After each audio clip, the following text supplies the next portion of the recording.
Hi guys, Tim Beal from Topper again, home of the WOW RO drinking water system. Currently we have a system that is set up. This would typically be underneath your kitchen counter for installation, or maybe in a basement installation. But for those of you that are testing equipment and verifying the operation of this, you might be have it set up on your test bench like I have here prior to your installation. You want to fill it up and dump the tank a couple of times to condition the cartridges so that when you perform the installation in the home, you're ready to go. And this is a way of doing it. That's what I'm doing with this system right now.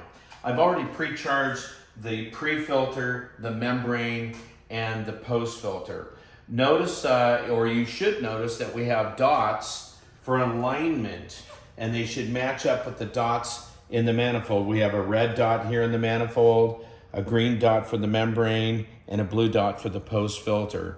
The post filter has a, what we call the trap circuit, a check valve right in the center post. That's only in the post filter. It's not in the pre-filter, even though they're identical in their appearance, except for the colors.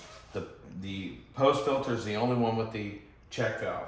All right, so I'm going to align the dot, starting off center, pushing up and rotating, and that is in alignment right there. So when it goes under pressure, there's little tiny teeth underneath the locks, and when under pressure, it'll drop down into a slot in the manifold and lock the system into place. Here's our normal feed condition, which is our supply line going into the light gray regulator underneath, regulating all pressure down to 60 PSI. Currently, I'm set up using the FA2, which is the 1/4 inch line that would go up to my dedicated faucet at the kitchen sink. And I'm just dangling it right here using the UNS push-in fitting. And then the D port, which is for the drain. Okay, that goes to the drain line. Okay, and we're going to operate the system under its normal operating condition. Now, there are some systems that are in the field right now.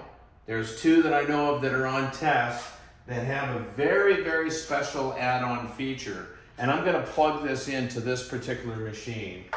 And right now I have no pressure, so I'm gonna push in the collet on the SQ position and pull the SQ pin. I'm also going to pull the drain line, and I'm going to insert this little combination here. It's nothing more than a couple of pieces of tubing with a ball valve in between. And I'm going to plug this little guy in, this T combination. I already have this connection here already plugged off. I can use this plug and add additional tanks by removing this plug and add an additional tank with the SQ side of the add-on tank. Okay, so I'm leaving that capped. So currently, those two systems that I was making reference to is set up on this basis here. Now, what I want you guys to do with those two systems is I want you to remove the PW pin. We're going to remove this piece again, push that collet in, and you're going to move it over to the PW side, and then take the waistline and plug it into the waistline, okay? And you're going to recap, okay? And what this is for some of those installs that are basement installations, this is a bypass.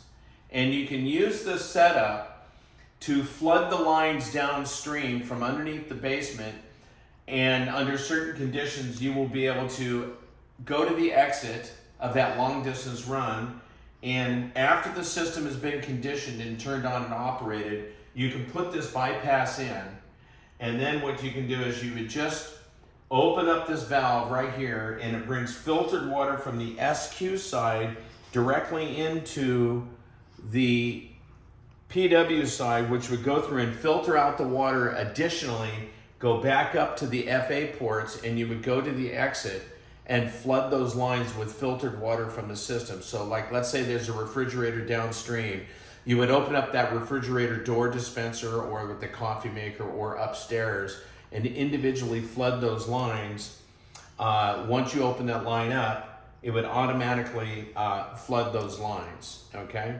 And then you come back and you close this valve right here and witness the wasteline draining. Okay, so right now, with this line closed, this bypass line closed, and if I turn on the feed, I hear the pressure coming in. I'm gonna go to my valve or my faucet that is connected to the FA line, and I have a bucket down here, and I'm gonna normally operate the system. I still have some air in it, so I'm clearing the air. My tank was already full of product water, so right now I'm clearing the air out of the post filter, and now I have a good solid flow. And my wasteline and my CPU valve just kicked into place and witnessed the water going down the drain. So now if I open up the faucet again, the wasteline turns off and I got flow. When I close the faucet, the wasteline will open, okay? That's normal operation. Wasteline or faucet open, wasteline closed. I'm using 100% of my energy to squeeze the water out of the bladder. And the wasteline will open. Okay. Now I'm going to show you another version of this. Let's say that the wasteline is attached to something and you can't witness the wasteline opening up. Now I know that the PW side is at atmosphere right now because the wasteline is flowing. So I'm going to open up. I'm going to pull this pin and I'm going to attach a gauge to it. And as long as I don't open this valve, I'm going to see normal operation of how that system operates. Watch this. With the faucet open, it's going to register on this gauge what my squeeze pressure is. Right now with 60 PSI feeding it, I'm squeezing approximately at 24 pounds of pressure. Now watch this. I'm going to close the faucet. It goes up and drops down to atmosphere. This is the side of the membrane. This verifies and confirms that the membrane is producing against zero back pressure, which I'm operating the membrane the way it was designed and intended to be used, with zero back pressure throughout 100%, all right, 98% of its production rate, zero back pressure. Maximizing the production rate of the membrane, giving me an even waste ratio flow under these conditions. My waste ratio is 33% efficiency, or 2 to 1. Far greater than any other tank type RO system ever made. Certified, 33% efficiency. Okay, stick around for part 2.